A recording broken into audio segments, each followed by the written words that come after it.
if you're watching this video because God has put something in your heart that you're just too afraid to take that leap of faith and go through with it, I'm praying for you. Okay? I know that it's hard to have to surrender everything to the Lord and trust that it will be well.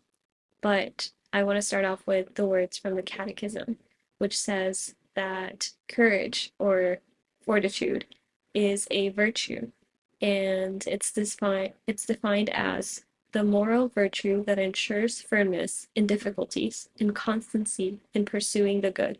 It strengthens the resolve to resist temptations and overcome moral life obstacles. So, all that fancy talk is just to say that the gift of courage comes from the Holy Spirit. So if God is putting you in this situation where He's asking you to go out of your comfort zone, invoke the Holy Spirit and let Him be the one to guide you in those moments. And He will provide. He will blow your mind of how courageous you will become if you ask Him to be present with you. So don't be afraid of letting him know your fears as well. But know that ultimately the Lord is asking you to do this for a very, very good reason.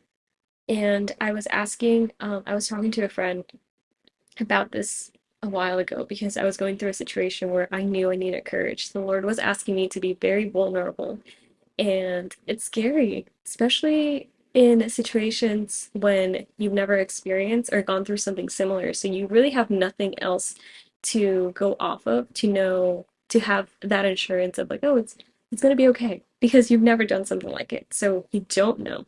And that unknown can eat you up alive. And it's scary. But as faithful Christians, and as the great friend that my friend is, she reminded me that God does not ever use us. Not even for the good of others. So his love for us is so pure that he might ask us to go out of our comfort zone, but it's not just to benefit someone else. It's also so that we can learn something along the way, whether that is to be courageous, or to trust him in difficult situations, and knowing that even if it doesn't go as planned, it will go according to God's plan. And his plan is a million times better than what we could ever imagine or dream of. So don't be afraid. And I just love how, maybe you've heard this before, but the phrase "do not be afraid" is in the Bible 365 times. So you can literally read one of those verses every single day until you believe it. Um, I know that's something that the Lord has been working in me all these years. I was thinking back of when I started spiritual direction, like 2 or 3 years ago, and my spiritual director recommended a lot of the books from St. John Paul II, and he was all about do not be afraid. So that definitely was like preparing me from this one moment that happened recently where I had to be very vulnerable. And let me tell you, just as a word of encouragement, um, that once you take that leap of faith and you trust God and you do what He's asking you to do, your heart will be set free. Like you experience such the sensation of freedom that is almost undescribable because of how good it is. And also, you just have so much peace knowing that you finally surrender yourself to the Lord and that you are letting Him be the one in charge. And you're letting Him be there for you, even if you do get hurt, because you are dealing with other human beings. So it's bound to happen, um, whether it's intentional or not.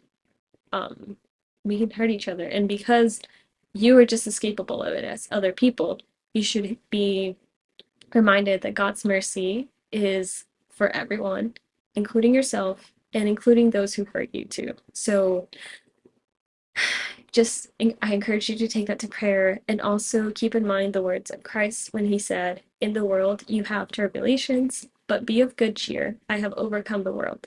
So if we believe that Christ has truly overcome the world, he has overcome evil and death, and we have hope in the resurrection, in our eternal salvation, then I I think the only thing left, the only piece of advice that I could give you is to just keep praying, and the Lord will provide, and He will give you those opportunities to grow in trust and to grow in vulnerability for His sake and for His love, which is what we're called to do at the end of the day, to just be living for Him, for His sake and for His glory, not our own, not of our neighbors, not of our families or best friends, but for God's. And He's going to be there with you no matter what. So I hope you really take um you take all of this to prayer. I will be praying for you in whatever the Lord is calling you to do to be more courageous because I know it's scary and intimidating, but know that it's more often than not the enemy trying to pull you away from God and his trust. So don't let him win. Don't let him have the satisfaction of you being disobedient.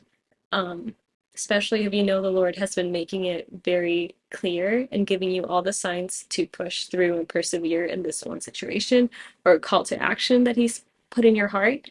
Um, yeah, don't be disobedient. As scary as it might be, obeying God will always be more fruitful than staying in your own comfort zone.